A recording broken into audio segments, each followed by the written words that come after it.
Hi, I'm Hendric. I am lucky because I travel for a living. Currently, I run a travel media company called the Travel Intern, and I am 36 this year. So my name's Gavin. I'm 26. I recently just graduated from SMU with a degree in business management and a major in quantitative finance. It's just some flowery word for a bunch of useless stuff lah. Okay. Yeah, that's all you need to know.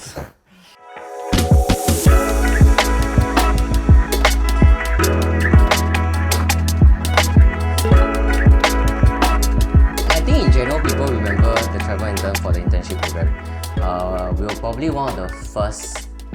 I think we were the first one to try and harness the power of learning and power of internships to brand ourselves lah. So what your company does is that it helps people find internships while traveling, like yourself, or like The simplest form is that we just create content that helps people travel better. So it could be itineraries, could be guides. Right. That's the simplest form. But we also take in interns who want to learn about content creation, who want to learn about marketing, about writing, about videography. so it's a YouTube channel lah.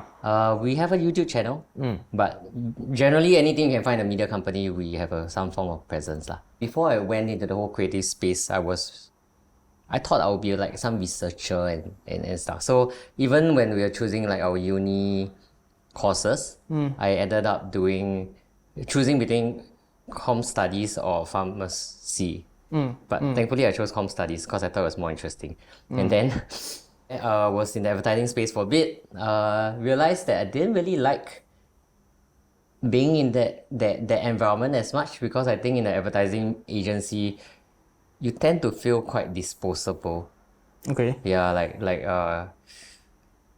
everyone's like working so hard, but at the end of the day, right, no one really cares whether you are you make too much of an impact or not because they can replace you quite easily. So I was like, okay, I don't want to be in an environment like that. So after I graduated, it was like, hey, what to do, right? I knew I still wanted to do something creative, but not sure how and where because for my entire uni life, I was just gearing myself into that industry. So I went to teach. I was a teacher for a year at Anderson Junior College, the former Anderson Junior College. Eventually realized that I can't be so stable and stagnant all the way, and I was like, hey, when young, why not try something else? So I quit my 9-to-5 job and decided to travel. So that whole travel phase lasted maybe about 3 to 4 years. You were on the road. Yeah, so I was on the road. I will spend about like a third to half the time overseas lah. Each time is about 3 months at least. So there was this competition this guy was running. His name is John Yongfuk. So he was looking for 2 content writing interns to join him working remotely in Phuket. And I was like, wow, fuck, this is damn cool, right? I mean, I'm not getting paid much. I think it was like $500 or something. But then you're working remotely, work 4 hours a day, and you're living on the beach. So that kind of sparked off the idea that, hey, remote working can be quite cool. And back then, I think digital nomads were not that common yet. So that got me down that chain of thought that, hey, your work can be anywhere, your life can be active, not desk bound, yet you can still do creative work. Like, I want to ask a question because I mean, like, even though I'm younger and I think I never really felt the urge to travel somehow. And I just wanted to ask, like, since you are so well versed in this area, that what are some of the reasons why, or like that you could think of as to why I don't feel the inclination to want to travel? Because like I think most of my peers, they're like, oh, they love traveling, they want to. The first thing that comes to my mind is, other than I want to stay in Singapore and work, is that I was never really a place person. I'm always more like people person. So like it doesn't really matter where I am. As long as the people around me are cool, then I'm good lah. And what can traveling offer me that like people can't in your own experience or in your interactions with like other people. Yeah. That's a really. It's probably rare to hear that people don't like to travel as much. So my guess is that, for me personally, it started out as travel being a way for me to try new things. I really love to try new things, and I feel like I'm most alive when I'm experiencing something new and trying new things. Like skiing or something, is it? Anything, yeah, like whether it's eating something new, seeing how different people react, cultures, new environments. It makes me uncomfortable in a way, but it also makes me feel alive. So it started out like that. And as I grew older, I also realized that there's another side of it, which is building shared memories. So shared memories so I built a lot of shared memories with myself. But then as I grew older, I realized that I also want to have these shared memories with family and friends and stuff. So while we do have some stability and it's cool to have your own, I guess, home back in Singapore. For me, I think the biggest thing will be to build different and even more shared memories overseas. So it's less about not being in Singapore. It's more about being out there. For me, Singapore will always be home. For maybe it's just time here, maybe it's the stability. I do think that in general we want the luck of the draw being born here. 100%. Yeah, like we don't have to deal with a lot of nonsense overseas. Yeah. I hear more of I want to get out of Singapore, like the argument of I want to get out of Singapore more than that perspective, which is quite interesting. And I think like wanting to get out of Singapore has never been so important to me. Like you said, like we are lucky like to be born here. It's pure luck, right? And then it's like our little nest, and then like everything's okay here. So I think that's quite interesting that like you brought up going out there instead of like living here, right? And like from young, so I can't even remember the last time I traveled for leisure. Wow, let me think. Yeah, I can't really remember. Like all my life, I've just been traveling to compete. Yeah. Traveling for what? Sorry. To compete. To compete. Yeah. And then it's always like you fly there, you go to the hotel, you compete, stay in isolation, get a job done, fly home. So I never really get the chance to like wander about. Largely. So I'm a climbing coach. I started climbing in 2010 in Sec 1, and my entire climbing life, my early climbing life has always revolved around competing. And I was always competitive from young. So in Sec 1 and in Sec 2, I wasn't anything great. I was always like middle of the pack. And for some reason, my school coach put me in the national youth squad because she was friends with the national youth coach, right? And until this day, I still don't know why she did it. Like, I wasn't even good enough to win local age category competitions, but somehow I found myself in the national youth squad. And obviously I didn't belong. Like, climbing today is a very inclusive community, but it wasn't the case back then. You could argue a case for bullying, you could not, right? Of course, on hindsight, people would say that things were said in jest, but at that point of time, being like a young kid and being obsessed with this thing, and then like having like people in this field step on you, right? Not the best feeling. So that's how my obsession with competing came about. I just didn't want to ever be put in a spot whereby like people don't respect me. Yeah. So I gave everything I had, and within a short period of time, how do I put this into perspective? So in 2011, which was my second year of climbing, I joined my first boulder competition in the lowest category, which is like the youth category. I wasn't even in the finals. But in 2012, the next year, in that same competition, so exactly 1 year from then lah, I was on the podium for the highest category of competition. Okay. So this year for me was like a year of growth. But I knew at the back of my mind that I didn't love competition for competition. I only was obsessed with it for I had other motives lah. Yeah. So I was a competitive person, but I realized I didn't enjoy competing. So that was the first step of me not trying to dissociate from climbing. And you realized this when you were in secondary school? Yes. Yeah.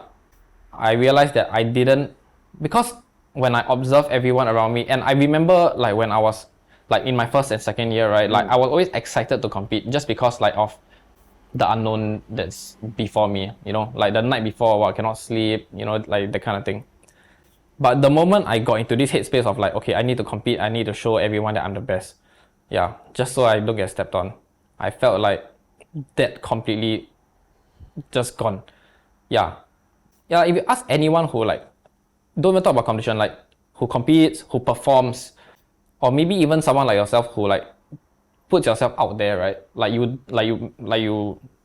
Maybe you produce a piece of media and you put it out there.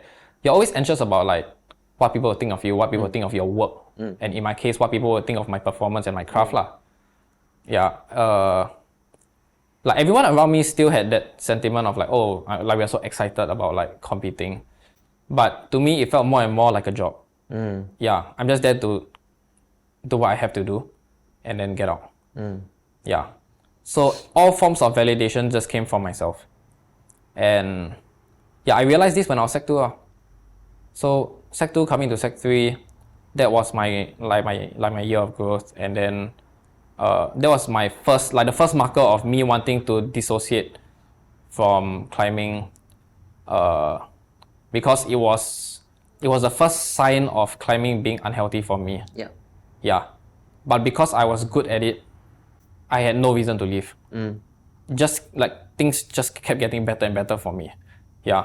So from 2012 all the way up to like maybe 2019, 2020, it was a good like 7-8 years of like just constantly not being able to let go of whatever treatment I was on the receiving end of. And when I let go of that feeling, I let go of competing also, which is why like I've basically been out for like good 4-5 years now lah. At that point, I felt like because this wasn't enough for me, I wanted to kind of create an environment where I can be the bigger person to facilitate people not experiencing the same thing I did. It could be just being friendlier at the gym. It starts with that. And then when I move into coaching, it's helping other people experience the relief that came in the form of the joy of climbing.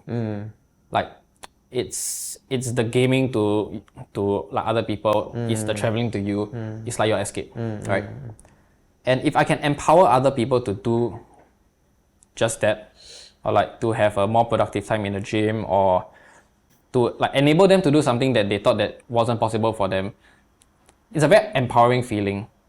And so I did just that law, and I'm still doing it now lah. Yeah. So like that's my main utility in the space now. I think when it comes to motivation, definitely having purpose is very important lah. It is the why we do things when things are hard. It's the why we do things when we don't want to do them. It's the why we continue doing things even when we think that it has achieved what we originally set out to do, because that purpose is strong lah. So that purpose is essential lah in moving forward. But then I realized that sometimes you're stuck in, this is quite random lah anyway. I realized that sometimes you're stuck in situations where the purpose just don't match with what you, or rather that situation just don't match your purpose. And then it's like fucking miserable. Just do So the trick is to change your purpose to fit the perspective. So like for example, buffet, right? If I just like eat certain things, then maybe my purpose now is to try different things. Yeah. Yeah. So that's something I thought was something I learned through the years with regards to purpose also. So it's adapting your purpose to what the situation calls Yeah, for. because we can't control every situation. Understand. And it can be tough to escape certain situations sometimes, at least for that moment in time, right? So I think having that fluidity to alter your purpose with the situation is quite useful in navigating life. There are world conditions that's beyond my control: COVID, financial instability, rising interest rates. They all affect my work and the budgets that come to us a lot. So at different stages of our journey so far, I had to consciously change the purpose. Like this season, this purpose need to change from the original purpose, and sometimes it might even change from that big purpose to something that, okay, maybe this season is for myself, right? I need to the only way I can get through this is that I change my perspective of the purpose from the idealistic one that I used to have to maybe something that's more about survival at this moment. So yeah lah, have to change quite a bit lah. I think especially the last few years. Like for work, maybe it's bottom line law.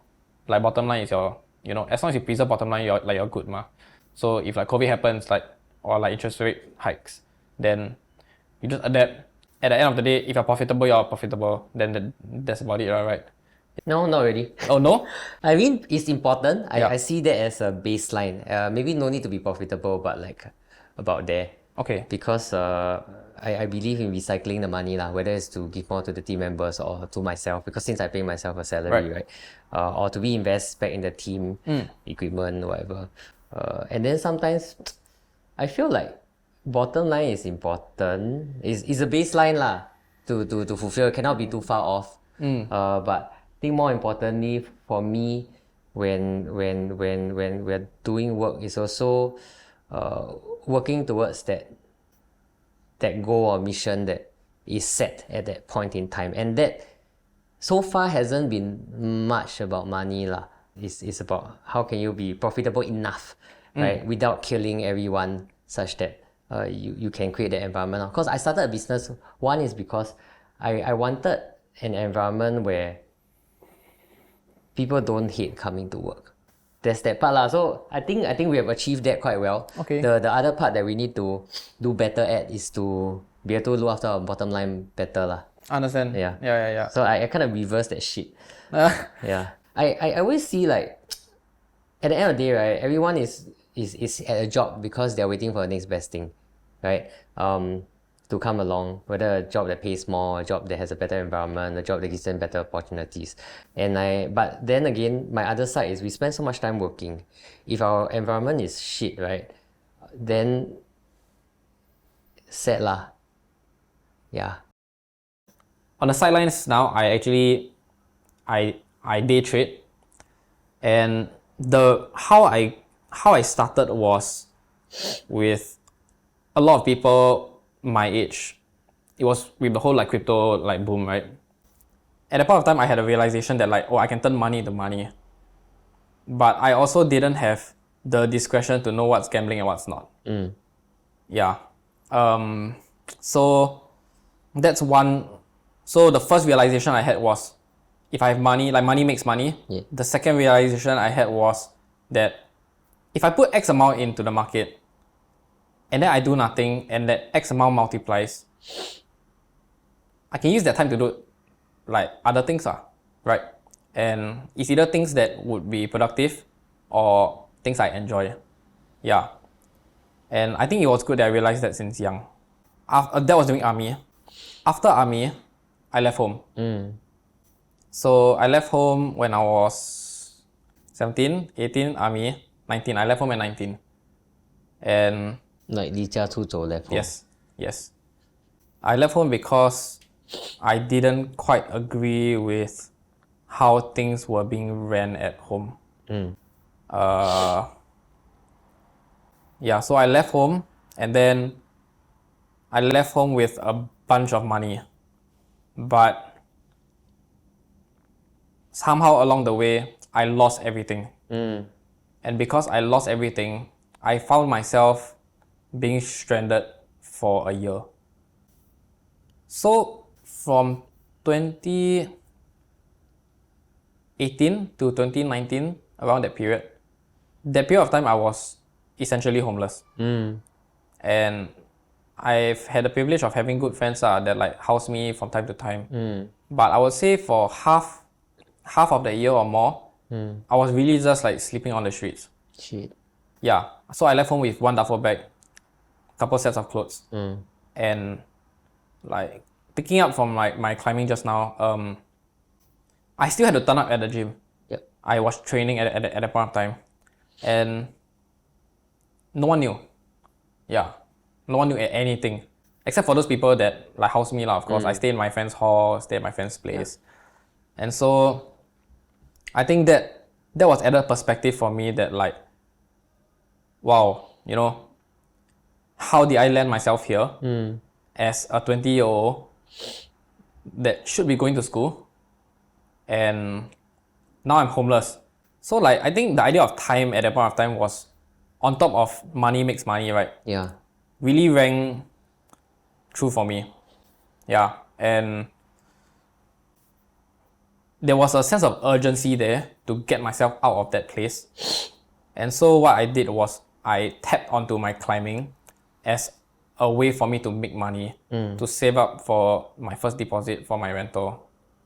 And so during that period of time, it was really bad. And so I turned to climbing, and then climbing paid me a lot more per hour than what, let's say, working at McDonald's would. Yeah.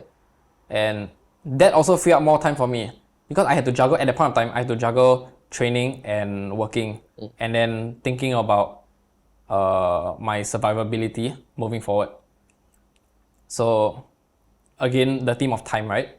And then when I got into uni, I enrolled myself 1 year late because of this like year of like homelessness, right? So 1 year late, I went in, and that's where I really got introduced to like the financial markets properly, and that's how I started trading. And to be honest, you can earn a decent living, but the reason I am not just trading it as my career now, because I could very easily just trade it on a monthly basis. I just withdraw X amount, I pay myself, right? Is because I have much bigger dreams than just like earning a comfortable living.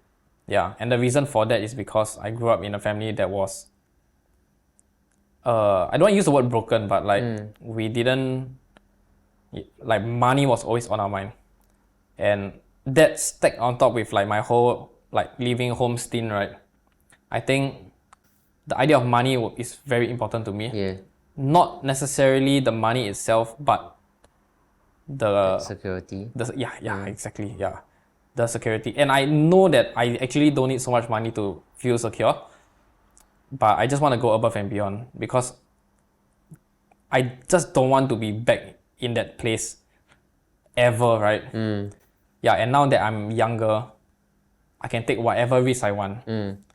I like, plus I'm single, so it's even more. I have got, you know, like I got no liabilities. I'm just gonna go, just chung only, right? And if there's any time to do it, it's now. I'm fresh out of school. I got somewhat like a somewhat stable income from my climbing coaching stuff. Then what else do I do? This is like my life purpose now. For now, like at least, yeah. Then the moment I earn an amount of money that I'm happy with, then maybe, who knows, I may travel. I have a question that came from something that you're talking about with regards to money. Because you said that you're at a stage of life where you want to basically chung more and build up that pot of gold.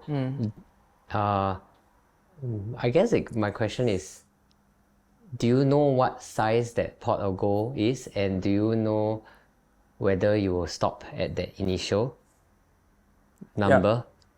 So I figured this out in my head already, and I don't have a number to it because I know that, like you said, there is a good chance that it could not feel enough for me, right? And again, I want to circle back to climbing, right? Like, because climbing is the first arena where I had targets, but I realized that in my pursuit of climbing, what I identified for myself was it is never enough. Nothing is ever enough.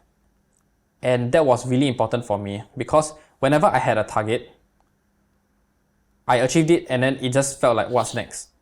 So what I did was, instead of being goal driven, I focused everything I had to being process driven. And that's exactly what I'm doing now. Okay. And I don't know when I will feel enough. It could be less than my projected amount or my previously projected amount or more. I don't care. All I care about is I put everything I have into the present moment to optimize for the process so that I have the best chance possible to do anything. And whatever comes from it, I did my best. Like, even though the best never really does exist, right?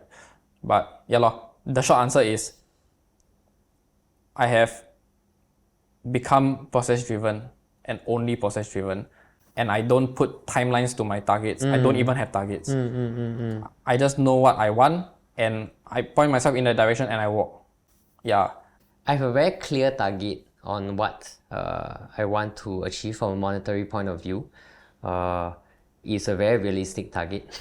And I think the main reason for that is like my relationship with money is to make sure that I can do the things I want. And it's to, like, I think something that hit me quite a lot was during the war in Ukraine. I was in London at that time. I felt very stuck because I couldn't leave like TTI behind, but at the same time, I really wanted to do. I realized that I'm stuck because I can't leave suddenly to do stuff that maybe at that point of time maybe I want to help out and in Poland with some of the humanitarian efforts, or if I suddenly decide to, I want to look after my parents or what for a bit, right? I can't do that because I'm stuck, both in terms of responsibility and in terms of financial freedom. So my immediate goal is to try to hit those goals so that I can be free of this and live a simpler life, where I have the luxury to randomly go volunteer, randomly like pick up a new hobby just because it's fun with no consequences, randomly build new products, more headspace and stuff. I think I want to create more space for myself, and that comes with having a very clear goal on like what I want to achieve. So my relationship with money is to improve my own well-being so that I can go and try more things. Yeah, I think that has been a common theme in my life, which is to experience stuff, from how I got into traveling and all. So I do want to break free a bit from what I'm doing now. Recently, I think I've been more aware of relationships with family. Parents are not getting younger, and I realized that within my group and like some of my friends, a lot of the older folks, they might run into issues simply because they don't have a community. When you grow old, you have an empty nest at home, or maybe like the family situation isn't the best, then they don't have their own community. That's where stuff happens lah. So it started out trying to help my partner's mom be more involved with, like, basically COVID just caused like a bunch of people to be more introverted and more closed up and stuff. So it started with trying to do things that will help my partner's, or rather my fiance's mom, be out there in the world more. Because when COVID happened, she just started shutting herself in. So we started running events where we brought adult children and their parents together in a space to do like random things. Like the ones we did was like making coasters. So we just brought in some stuff. Then they came, they did the activity as a family, got the chance to see other people, chit-chat a bit. We even played like ice-breaking games with them, which was really cute.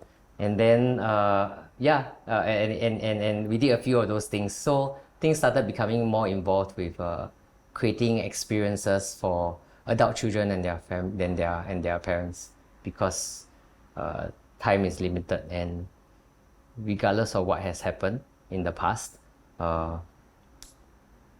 blood somehow is still blood lah. So we see whether we can bridge any gaps, we can help to bring them closer or create some conversations for them, just have shared experiences together lor. And this will even go into my work, because we are also designing a trip that's catered for adult children and their parents. So this is not work. It's not. We just did it for fun. Oh. Like we just blast out, hey, who wants to bring your mom or the dad or whoever to come and make coasters with us, right? And then what we realized was a lot of the parents were very happy because they don't have opportunities to interact with their kids. Usually it's like eat only, then shower already, nothing much, right? So this time it was an activity that's catered just for them, and they really enjoyed it lah. Even though, I mean, our facilitation was shit lah, because we're not experts in stuff. We're just gonna learn from someone, look at videos, and try to get people to do stuff. But it felt quite meaningful then lah. Yeah, so that's something that we are looking into. And why I say it's going to work, because earlier this year, I traveled with my mom for the first time. So she was not for the first time, but travel with her without like the rest of my family, so the family members for the first time. Then I saw sides to her that I've never seen before. She was always always grumbling about, hey, why you always do all these dangerous things lah, go hiking lah, go climbing, kayaking, whatever nonsense. And then I realized there's this side to her also. So the background was that I brought her to Hokkaido to see snow for the first time and to kind of like OT backpack her way through lah. And then because it was first time going to Japan and to a country with snow, right? I wanted to let her experience more of it, right? Not just like sightseeing, but like do things. So we went to this snow park. This snow park had like ATVs on snow, like different kinds of adventure activities. Then I always remember this moment when my mom was sitting on a tire at the top of a slope, sliding down. And she was so happy, like a child again. And I'm like, fuck, if I can create this situation for more people. Well, every time I talk about this, my hair stand. Yeah, and I have a video which I can show you. But yeah, it's so precious, right? It's so precious. One is because I think a lot of people from our parents' generation, right, they never got the chance to really be who they are because of the demands of Singapore in building our country. Really, it's like finish school, work, have a family, then try to retire, and like they never got a chance. They don't have as much opportunities as us now to try new things, to quit your job, to go and do remote working, to like be a freelancer, to like travel as much as we do. So I thought it'd be quite cool if we, even in their age, we can create moments that they have with their families lah, for stuff like that. So that's something that I would like to look at in the future. I'm thinking of making a comeback next year to competing, but I am in a much better headspace now when it comes to competing. Like I'm doing it because I